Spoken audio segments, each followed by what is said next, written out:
Now, Tulsa Spotlight Theater has the longest continually running play in America, and it is The Drunkard and The Olio. To talk more about it, we have John Hanson as well as Larry. Thank you so much, Larry Stockard, for coming in. And what characters are you guys? Well, I play Sample Switchell. He's he's a country bumpkin. He's kind of the comic lead. He's kind of a descendant from the old Toby shows, which is probably more information than you need right now. And you? And I play Harvey Green, the villain. So you guys don't dress like this on a normal basis? Normally not. Okay, okay. Just making sure. Just making Speak sure. for yourself. Is this what you do for a living, or is this for? Oh no. We're all volunteers. We're all volunteers. We've done community theater for many years in different places and different roles, but there's no money in it.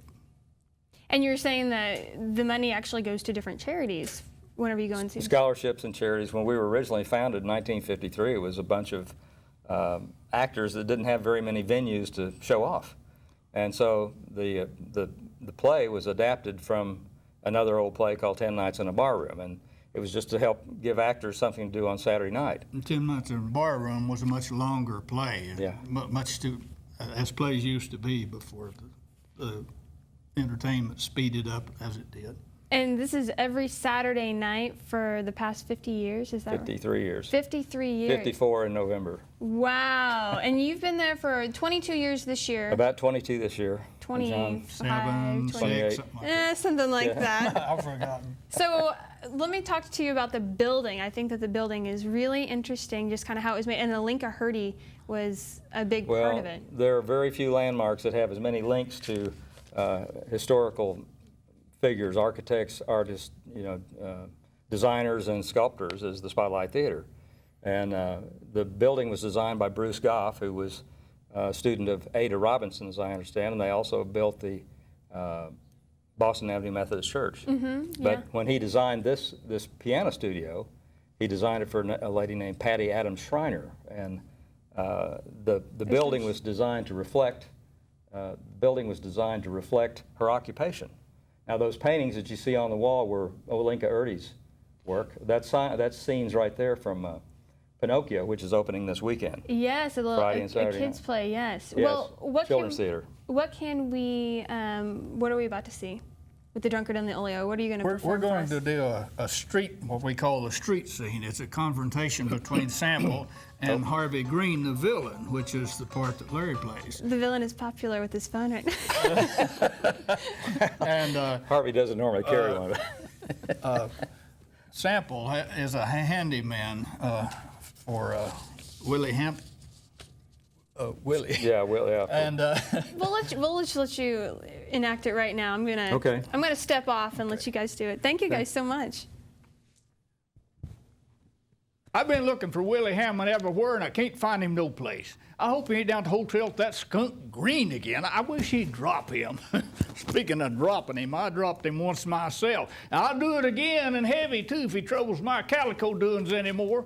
That feller ain't got no more principle than old Josiah Wilkins, and he's so all-fired stingy, he took his wife's coffin out of the upstairs window just to keep from scratching up the paint on his banister. I do believe that's him coming now. It is he, by chowder. Now, if he don't tell me what happened to my young master, Willie Hammond, he'll wish he'd never been introduced to the oldest surviving member of the Switchell family. Don't be in such a hurry there. I want to talk to you.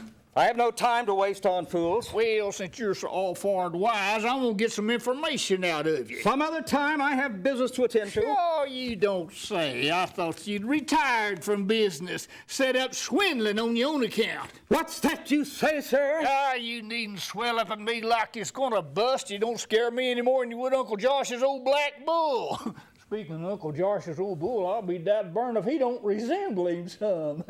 You wasn't related to him, was you?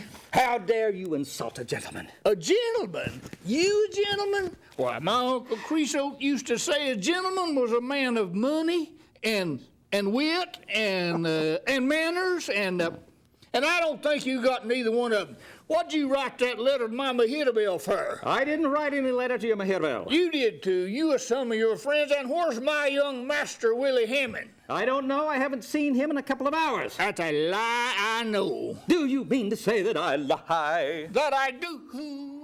You seen him in the last half hour, I'll bet. Now, if you don't want to get yourself into trouble, you better tell the truth for once in your sorry life. I can tell you one thing. If you don't go about your business and cease to interfere in mine, you'll be sorry for it. Sure, so I hear you say. Well, I say, Green, I don't know if you believe in a hot place.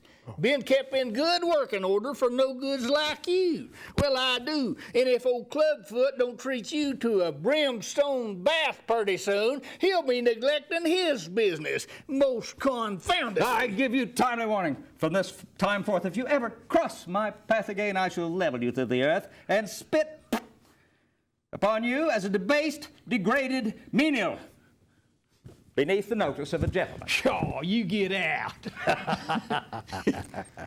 He better get himself a spittoon big enough to hold the whole of his miserable key rackus, or he'll find himself stuck up in the middle of it. All for warning to all you tobacco chawers. Yay, beautiful. I'm cracking up over here even. Thank you so much, Thank you Larry very and much. John. And where are we at right now? Let me tell you, Tulsa's Spotlight Theater is located at 1381 Riverside Drive. For more information on it, you can go to spotlighttheater.org.